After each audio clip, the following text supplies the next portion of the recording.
the origin that I see for you in sake was around 2005. Yes, that's right. That sounds like the beginning of my villain origin story. I think that sounds right. A website called Urban Sake. To start the website I was looking for and couldn't find. That very first sake I ever had was Hakkaisan Junmai Ginjo. And then in 2013, they invited me to represent them exclusively. So that began my role as a brand Oh, ambassador. Brooklyn Kura and Hakkaisan and myself have a joint vision, and that is making sake a global beverage. And in order to make that happen, we have a very firm belief that education has to be the cornerstone of this effort. One thing that makes the Sake Studies Center really unique is that we're the only sake school that is attached to a working, functioning brewery. So we like to have people train at Brooklyn Kura and show them how you can do this outside of Japan. I don't want to take people to Japan and say, hey, this is the only way you can do it. And if you can't live in Japan yeah. for 5 years and become fluent in Japanese, forget it. Welcome back to the Sake Master Sessions, presented in collaboration with the Sake Brewers Association of North America and Kitano Sake. I'm your host, Nick Lowry, and today I'm joined by Timothy Sullivan of Urban Sake, Sake Revolution, Hakkaisan, and Sake Study Center fame. I split my conversation with Tim into two parts. This first section being all about Tim and his path from corporate director to global sake ambassador. We cover how one faithful bottle of Hakkaisan Junmai Ginjo changed the direction of his entire life. From creating his own sake resource in Urban Sake to being awarded Sake Samurai and to eventually landing his dream job, representing the brewery behind the sake that started it all. Given that you're here, you've probably already heard a lot about sake from Tim, but I hope this discussion gives you a little more insight into who he is as a person.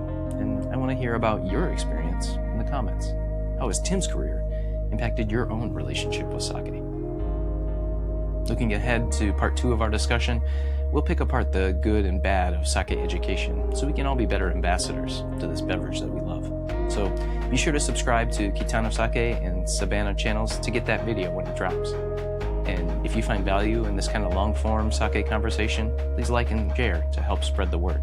Engagement is what really helps these conversations reach more people and support the work to keep making them. With that, here's part 1 of my conversation with Timothy Sullivan. I'm your host, Nick Lowry of Kitano Sake, and today our guest is Timothy Sullivan of the Sake Study Center at Brooklyn Kura. So today for our session, I'd like to start by just giving an opportunity to introduce you to the viewers. I guess I don't know whether or not you need an introduction. I think if there's anyone in the sake industry that doesn't, it's probably you for how present you are out in the world. But I want to give you an opportunity to introduce yourself and just to learn a little bit more about what makes you tick, not just as a sake expert, but as Timothy Sullivan, whole human being. And then in the second portion, the real meat of today's discussion is talking about that education component, what your thoughts are on building an education program, and hopefully for you to teach me something so that as I go forth in the world, I can educate others more effectively and not have them falling asleep in my class. Sounds great. Awesome. So let's start. Let's learn about you. So the origin that I see for you in sake was around 2005. Does that time track for you? Yes, that's right. That sounds like the beginning of my villain origin story. I think that sounds right. Sure, your aha moment. Where were you in life at this point? What was 2005 Timothy Sullivan doing? Yeah, I was working at a corporate job. I was director of website development for barnesandnoble.com. And I was, had a 9 to 5 job living in New York. And I went out for a sushi dinner one night in 2005. I had premium sake for the first time. And it was so good, the sake and the pairing, that I said, hey, I thought I was a sophisticated foodie New Yorker, and here's something I've never tried before, and it is amazing. I have to learn more about this. And I became really obsessed with it. And it basically started off as my hobby. And I started digging around and finding underground sake bars in New York City and talking with restaurant managers about sake. And it kind of grew as a hobby. And because I was working at a website, I had some web development skills and decided to start a website called Urban Sake. And I basically decided to start the website I was looking for and couldn't find. English language, sake education website that explained what all these things were and helped me understand about the different bottles and the different regions. I couldn't find good information online in English anywhere, so I decided to just build that myself. And my first website, Urban Sake, was kind of born out of that. That's great. I have used Urban Sake for my own personal benefit, my own education on more times than I can count. Great, that's good to hear. Yeah, the in particular, you have a graph on there, a special designation grades, and the milling cutoffs that I find super visually appealing and very helpful. So I'm glad that you were entrepreneurial enough to get out there and make your own resource. Um, I don't know how entrepreneurial I was because it's all free. okay, sure. So I haven't Okay. made a lot of coin from that yet, Got it. Okay. Maybe but ambitious is a better word. yeah. But I feel like I'm a super visual learner, and Sure. basically for myself, I needed to organize that information. And that particular chart you're talking about, we can show it here. And it took a few years to evolve that information and kind of slice and dice it in different ways. And then it all kind of fell into place. And I'm like, oh, this is a layout that makes sense to me.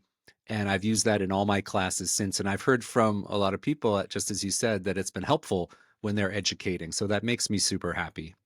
Yeah. If nothing else, your legacy will live on at minimum through that chart. A chart in a PowerPoint. What more could someone ask for? That's right. So 2005, you're still working full time in your Hmm. corporate role, and this urban sake venture is really just your hobby. It's part time, Hmm. filling in your nights, your weekends, maybe Yes. a corporate lunch. I'm not sure if you do a three tokuri lunch, but in 2007, you were awarded the Sake Samurai. Is that right? That's right. How did that feel to, in 2 years' time, this hobby of yours, now you're suddenly elevated to this level of Sake Samurai? Well, I think it goes to show how little information was out there at that time, Okay. because I was just doing my thing, learning as I went along, and it was brought to the attention of the Brewers Association that there's this guy in New York super passionate about sake and just doing this thing. And I think there was very little information out there in English at that point in the States. Sure. So they recognized that, and it really changed my life in a lot of ways, becoming a sake samurai. When Yeah, I can I only imagine. when I received that uh, award, I came back and began educating right away. So it really propelled me to become a sake educator and become a lot more serious about it. So it was a huge, And huge change for me. and you stayed in your corporate role for quite a few years after that, until 2010, is that right? That's right. So what at that point made you decide to leave your corporate role, and then was it at that time when you left that position, did you decide I'm going into sake now, this is my life? Yes. I mean, I was spending all my nights and weekends working on urban sake. I began teaching professionally, like people would actually pay me to do a sake Sure. seminar. There was no real role model for me in the States. I was not fluent in Japanese. I had no background in hospitality or being a wine sommelier or anything like that. So the hospitality industry was a little foreign to me, but I knew I was super passionate about sake and I wanted to forge a path that I could earn a living and be involved in the sake industry somehow. So when I had saved up some money and was ready to take the leap, that was around 2010. I had been at my job for 11 years at that point, and Sure. I felt that it was a good time to take the leap. And I told myself at the time, let's try it for a year, year and a half. And if you fall flat on your face and it doesn't work, you can go back to corporate America. That's not going anywhere. So I decided to take the leap and began trying to cobble together different jobs in the sake industry and figure out a way to earn a living. And that was around 2010. And is that, looking back to maybe your childhood or your early years, did young child Timothy Sullivan ever imagine like a world in food and beverage and education? Like was this ever even on your radar? Not specifically sake, obviously. I don't think any child except like maybe sons and daughters of brewers know what sake is. But like, did you think that one day you would be in this industry at all?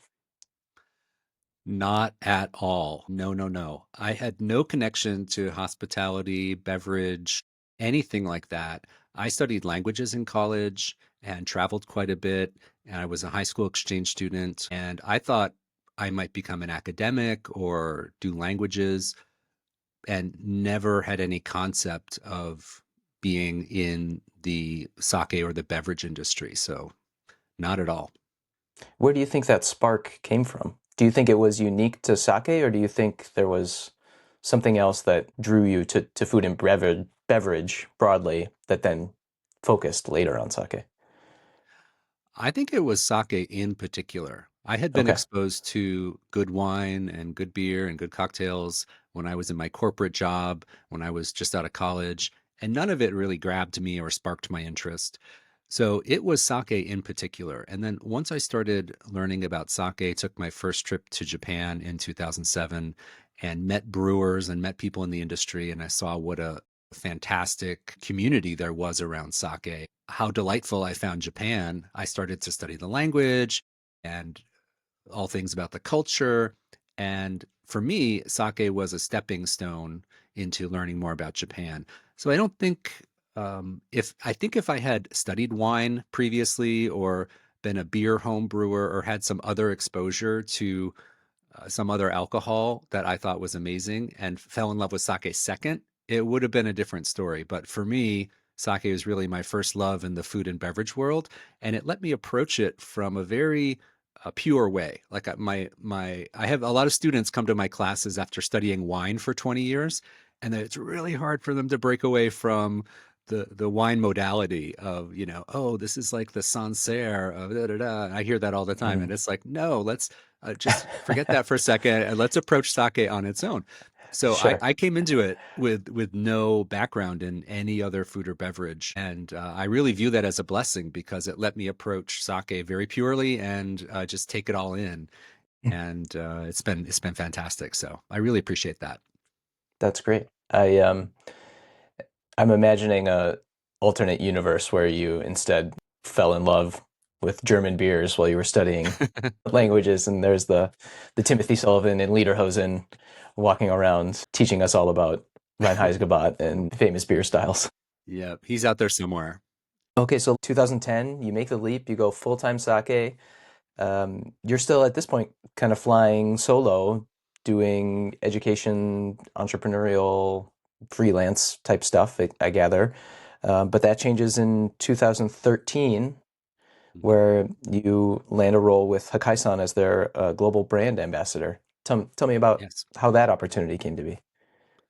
Well, I have a very long history with Hakkaisan. I mentioned I went out for that sushi dinner in 2005, and this is no joke. This is 100% the truth. But that very first sake I ever had was Hakkaisan Junmai Ginjo, and it struck me as being so delicious. So that always stayed in the back of my mind. I actually, the very first time I had it, I didn't make a note of what it was. I just remember being so impressed, and that was delicious, and the pairing, oh my God. And then it stayed with me, and I was like, I gotta go back to that restaurant and find out what I ordered. And I remember taking a photo of the menu with my Palm Pilot camera back in Okay. 2005. I have this grainy photo insert here of the menu that was on the wall at this sushi restaurant. And so I made a note of the brand and the name, and I'm like, okay, I got to look more into this. And this was really the start of the website and of my passion for sake. So that brand always stayed with me. And then I met one of the sales reps in New York. I was having a dinner at Sakagura here in the city. And the manager, who I knew pretty well at that point, came over to me and they're like, hey, I know you're a big Hakkaisan fan. The sales rep is here. Do you want to say hello? And so I met the sales rep and I was like a fanboy. And I was like, oh my God, I love your sake so much. It was my first premium sake. And she said, oh, you should come visit the brewery sometime. And I said, Yeah. listen, I'm What are you really doing going to now? do it. Like, I'm not kidding. I'm coming. And she's like, okay, absolutely. We would love to have you. So I went and I had lunch with the president, and they had a translator there for me. And I had a lovely afternoon. And that was the start of that was 2008, and that was the start of visiting them, doing little jobs for them. And then in 2013, they invited me to represent them exclusively. So that began my role as a brand Wow. ambassador. So that was a long forged relationship before you were offered that position. Yeah, but I think that's very common in Japanese business culture. It's like you can't go knock on a brewery door and say, "Hey, I want to work here." They're like, "Who are you?" Sure. Yeah. So I think in Japanese business relationships, trust is built over time and relationships are built over time. And I was still figuring out what I wanted to do, who I wanted to work for, and working with Hakkaisan became a great fit for me.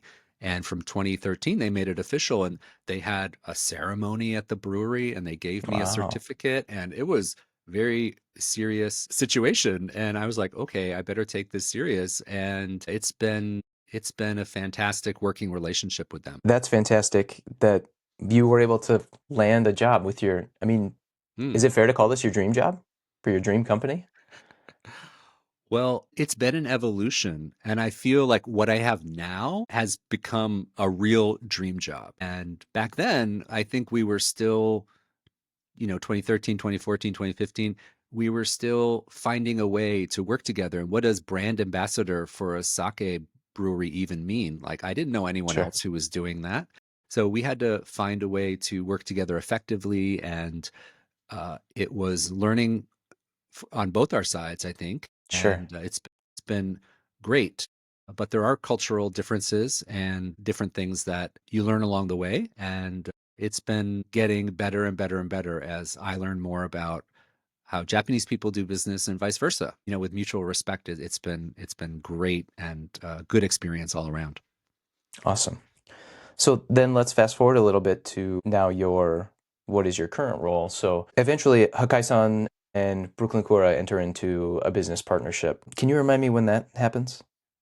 Yeah, they started talking in 2020, 2021, and that became formalized around 2021. And Hakkaisan invested in Brooklyn Kura, and it's called a strategic partnership, Sure. and they became business partners. And after that, I started working for both companies. Okay. And then around that time, Brooklyn Kura starts planning their upgrade from a relatively small unit of Industry City to their current footprint, much larger. And in that evolution, hmm at what stage of the brewery design was this idea of the Sake Studies Center conceived? I think the idea of doing education along with this partnership started from the very beginning. Both Brooklyn Kura and Hakkaisan and myself have a joint vision, and that is making sake a global beverage, a sake that is produced and enjoyed all around the world. And in order to make that happen, we have a very firm belief that education has to be the cornerstone of this effort. So, Totally. from the very beginning, when they were planning the brewery, they invited me into conversations about starting an education institute as part of the brewery and the offices there. And so I met with Brian Poland, the president of Brooklyn Kura, and I met with Hakkaisan, and we decided to split my time 50-50. And it was proposed that I work 50% of the time as Hakkaisan brand ambassador and travel for that, which I still do. And the rest of my time, I work on education efforts at Brooklyn Kura. And we started a school called the Sake Studies Center, and we offer both consumer and professional classes. And one thing that makes the Sake Studies Center really unique is that we're the only sake school that is attached to a working, functioning brewery. And we Yeah. can literally take every class that we have, every education that we do, we can take them into the brewery and walk around and smell the smells and see the sights and see brewers working. And it's an amazing adjunct to being able to teach about sake and then experience it. We also have things like fresh kasu and fresh koji and shiboritate, and we have access to these things that just bring the classroom alive. And it's been fantastic. So enter like the dream job, right? So it's Yeah, been absolutely. fantastic to, get into teaching, but have the brewery right down the hallway has just been unbelievable. So it's been Yeah. great. And we've been working really hard to develop the school and, you know, bring some value to the sake industry through our classes. Well, let me ask you about that. Can you give us some examples of those programs that you're currently offering? You mentioned that you are doing professional and public education. So what are some examples of the curriculum that you have now? Yeah, so on the consumer side, we do a lot of classes every week. We have one or two classes. That's things like a sake 101 or sake Sure. and cheese pairing, sake and desserts. We do a warm sake tasting class. We have a whole sake for wine lovers. We did an American craft sake class. These are classes that are 90 minutes long. We do about 50 minutes of education. We taste four or five sakes. We have a little appetizer plate for pairing, and we try to make it fun. Like I let my dad jokes fly like crazy, and That's a it, must.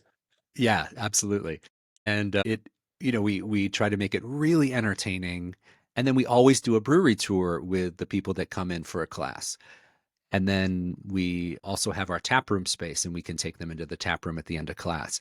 So those are for people taking their first steps into sake. And they're very popular, and it's a lot of fun. I love teaching them. We have a few other staff members on staff at Brooklyn Kura who also teach some of those consumer level classes. Sure. So that's one big part of what we do. And then on the professional side, I've developed two classes that we've taught over the past couple years. The first one is called the Sake Server Certification. And this is a class that is geared specifically for people who work in hospitality or who work in retail. And if you are selling sake to somebody, this is the class for you. I looked at all the education that was out there, and I had taught many of the programs over the years. Sure. And I saw this hole in the market for training people who work at restaurants. When I talk to people who work in restaurants, they're like, "Oh yeah, the distributor came in and gave us a 10-minute quick rundown about classifications, honjozo something," and it was always incomplete. And so I wanted to create a one-day training that was geared specifically for restaurant and retail people. So we created that, and we invite people from all over the industry to come, and we do a full day training, all the basics. We do a brewery tour. We taste moromi and koji, and then we teach them how to open bottles, pour bottles, how to service, and what omotenashi or Japanese hospitality is all about. And we basically give people the one day deep dive training into service, presentation, and theory of sake knowledge. And it's been very, very popular, very successful. And after we did that for about a year and a half, there was some demand for a level two. So I created a class that we taught last November for the first time, and that's called the Advanced Sake Studies Certification. And this is just a deeper dive into all the theory. We taste 30 sakes blind, and we practice writing tasting notes. But the one difference that is very special about this Advanced Sake Studies class is that we offer our students a chance to do work in the brewery. Oh, So we wow. do it Okay. over 2 Mondays, and we get the students into the koji room making koji on one day. We do stirring the tanks and rice steaming on the other day, and people get exposure to what it's like to actually work at the brewery. So it's like a first step into production. And again, it's something we can offer because we have a brewery attached to our school. So it's been absolutely amazing. We got fantastic feedback from the first time we offered that. And we're going to be offering that again in April of 2025. So that's Awesome. our level two class. That's been great to dream up how to structure that and execute it. And we want to offer that a few times every year, and we offer the sake server every month. Oh, great. Okay. So you're offering a lot of those classes. That's awesome. And I assume it's a prerequisite that you take the level one course before you graduate on to the advanced course? Yeah, if you want to take our level two course, we ask that you have some prior Okay. sake seminar training. It could be John Gottner's level one class, it could be Sake School of America, Sake Advisor, or some other WSET level two, something that is, a basic introduction to sake. And Sure. if you've got that under your belt, you're welcome to take the advanced class. It's not good for people who've never had sake training before, but if Sure. you've taken our server class or something equivalent, then it'll be a good fit for you. Got it. And you mentioned a couple times that you also talk about theory. Would you dive a little bit deeper into when you say theory, what do you mean? Do you mean strictly the production side of things, or do you mean more broadly tasting and pairing and sort of the more, I guess, ethereal sort of aspects of sake? Yeah, when I say theory, I mean kind of the textbook learning about sake. So that's Sure. ingredients, classification, and production and history. So those are the four things I kind of focus on when I say theory. I mean those kind of textbook learning things where you Sure. sit down in a classroom, PowerPoint, and you're teaching these things that they need to understand. I view blind tasting as a separate skill, and we teach that as well. And then we also have the service portion in the server class. And we also talk about food pairing and storage, things that would be of interest to someone working in the hospitality industry. But for me, theory is kind of all that stuff that you would get in every Sake 101 class, the Sure. classifications, the styles, the ingredients, and the production method. So that's Sure. all stuff you have to cover. The depth we go into those topics depends on which level you're at. So if you're just going to be a server, I want to train you so that you can answer the most common questions you're going to get from your customers. But if you're Totally. going to a more advanced level, we want to dive into all the nerdy details, and that's a lot of fun when you get to those more advanced levels. Yeah, and there's no shortage of those nerdy details to For dive sure. into. And I take it, or I would assume that the taproom staff that is at Brooklyn Kura has all gone through these courses, or is there a separate course, separate training that the taproom staff goes through? Yeah, anyone who works in the tap room has gone through the sake server course. Okay. And that's, I think, a really good basis for the work in a sake tap room. So we invite all of our tap room staff to go through that training, and then for the advanced class, we keep the class very small. We've offered it once in 2025, and we invited one staff member from the tap room to take it, and all the other attendees, all the other students were paying customers. So we had a Got good it. balance, and we will include more staff room training in 2026 when we offer this advanced class again. And it's a great chance for people who work in the tap room to have a chance to go into the koji room and make koji. It makes a very big impression on someone learning about Yeah, sake to actually do that work, even absolutely. if it's only briefly. Um, I remember back to like the first time I stepped inside a koji room and I was like, holy moly, what is going on here? And it physically experiencing that with your senses, even though I wasn't doing the work, I was seeing everything Hmm. happening. And it makes a huge impression. And I'm left with the feeling of awe and wonder for how much work and attention to detail goes into making sake. And it makes you appreciate the end product even more. So that's one thing we Totally. really hope to achieve by having people get in there and work on it themselves. Yeah, I agree 100% on that point. And in my time at Moto E, we would do something similar with our front of house staff, especially in part to give them an education, but also selfishly because we had a small brewery staff. We would bring in on our busiest days the Naka and the Tome builds where, there's the most physical labor that needed to be done. We would bring a member from the front of house team, a server, a bartender, a wait assist, to come do like a half shift in the brewery and see what is it like to take this rice out of the steamer? What is it like to apply koji spores? To not only give them an appreciation for the beverage that we sell, but then to give them that connection where they can say to a customer, and this sake right here, I actually had my hands in this sake. I helped make this batch. I think it imbues a bit more of ownership and Mm, respect for the process when you can be involved in it physically. So 100% agree. yeah. So, I mean, it sounds like the Sake Study Center is already like stretching its legs, doing amazing work. But Mm. I would assume from what I know about you, you're not one to rest on your laurels. So, what's the future of the Sake Study Center? What's coming down the pipeline? Anything you can share with Yeah. us?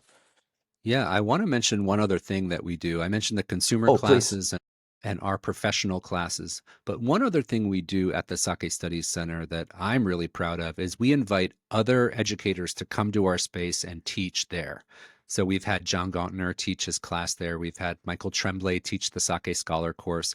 We have the Sake School of America come in and do the WSET program. So it is not just what we're doing and what we've developed in house. We open up our classroom and our brewery tours to any educators that want to come and use the space for their programs. And we always envisioned it this way, that it would be a center that people can use and not just something that we use to sell just our own products and Sure. lock people in, but we really want to invite other educators to come, and that has happened. And we always are so thrilled when we can host another educator coming in and running their program. So that's the other thing we do that is fantastic. What's on the horizon? Well, I've been saying this for a long time, but I firmly believe that in 2026 that this will happen. But we also want to do a type of program that we can reach outside of New York, and that involves Okay. video classes. So we want to do a type of online education where we can do video courses from the brewery, and whether they're pre-recorded or live, and do more video to reach students that can't make it to Brooklyn or can't make it to New York. So that's a big project I've been working on for a long time to make that happen.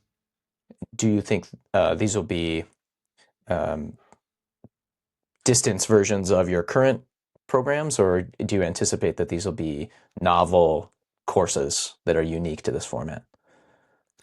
No, I think it'll be a version of what we do. And we're going to focus primarily on like a Sake 101 class, because most Okay. people out there in the heartland may not have access to certain sakes. So we want to make something that's very approachable, very easy, but gives people a way to get an introduction to sake. And we think like a pre-recorded video would be a fantastic way to offer, like have an online version of our Sake 101 class so that we can reach those people that don't have access to come in person. And, sakes could be ordered online and shipped to Sure. most states these days. So we would have like a little online collection that you could order from and taste along with the online video. So, but that, as you know, video production is not easy, and Yeah. I'm thumbing my way through it now. editing is its own skill. And uh, we have to do this in addition to everything else we're doing to try to keep the Yeah. in-person programs going. So that's one thing we're working on that I'm super excited about. And we're also talking about a level 3 to the professional Okay. training, like a sake brewing boot camp or a longer brewing internship. We think that that would be a great way to, again, achieve our goal of making sake a global beverage, giving people a place in New York where they can come and learn and intern. So that's on the table as well for something we might develop in the coming year or two. Awesome. Yeah, I think that's something that we need on this hemisphere. There are certainly options out there to learn the production side of things, but there are a lot of barriers. You either have to do a lot of bootstrapping, or you have to be willing to spend a lot of time, energy to find a brewery that's willing to host you. So that's Yes. something sorely needed. So I'm very excited to hear that. Yeah, we're excited about it too. And I think there's room for all these efforts. So all the people doing education, all the people doing internships and training. I think that, the industry is so small and growing that there's room for everybody under the tent. So we're so excited for all the programs that are in Japan, that are emerging in Japan, to get training. And we're thinking about developing similar programs, but it has to be balanced with all the other responsibilities at the brewery, making Totally. sake, selling sake, running our existing programs. So it's a step by step. We don't want to get ahead of ourselves, Sure. but as the school matures and as we find our rhythm, um, and as we have more alumni, as people go through our level 1, level 2, they might be learning in the industry and wanting the next step, or wanting to become a brewer where they live. So I think as more people come through our program, that will create an audience for for the next level. So I think it will come with time, and we're very excited. I'm working on plans, and it's something that we're super excited about. Excellent. And I would assume that there's already quite a bit of information sharing and knowledge sharing between Brooklyn Kura's production side and the knowledge base that's at Hakkaisan. But Mm. has the Sake Study Center explored that relationship at all, or is there any intention down the road to maybe connect those bodies of knowledge? Well, we actually have a brewer from Hakkaisan living in Bay Ridge, Brooklyn, and working Okay. at Brooklyn Kura. So we have a live in-person brewer, a Kurabito from Hakkaisan, who's full-time at Brooklyn Kura.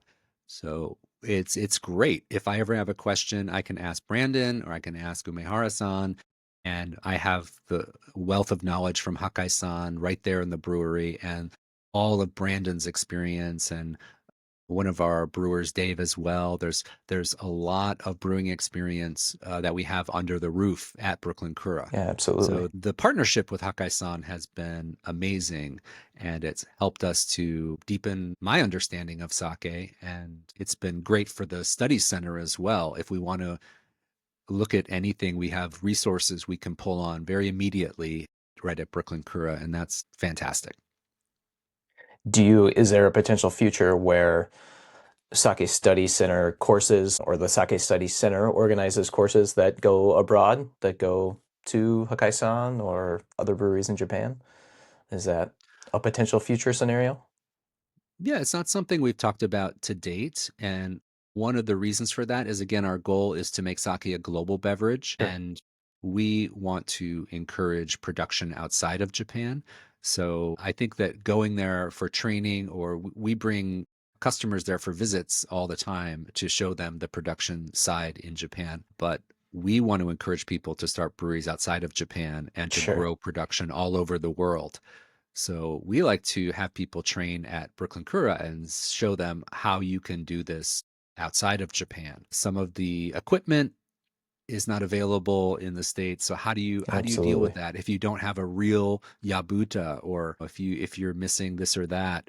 How can you work around that? So having people come and see production, real life production in the US, I think is super valuable to help people envision themselves creating sake outside of Japan. Totally. So that's really our goal, is to encourage that entrepreneurship and that growth to make sake a global beverage. I don't want to take people to Japan and say, hey, this is the only way you can do it. And if you can't live in Japan for Yeah. 5 years and become fluent in Japanese, forget it. That's such an I remember when I considered wanting to move to Japan and, immerse myself in Japanese culture and just become a sake expert, living in Japan and kind of immersing myself in the culture and living there and becoming fluent in the language. But I decided to go the route where I'm living outside of Japan and promoting sake culture to the wider world. That became the area that was a true passion.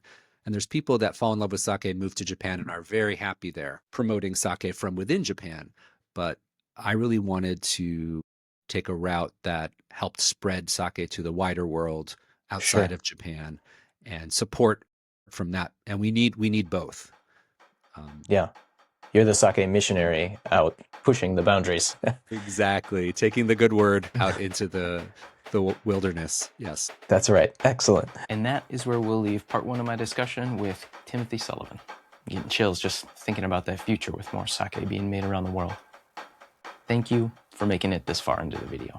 Being here means you love sake.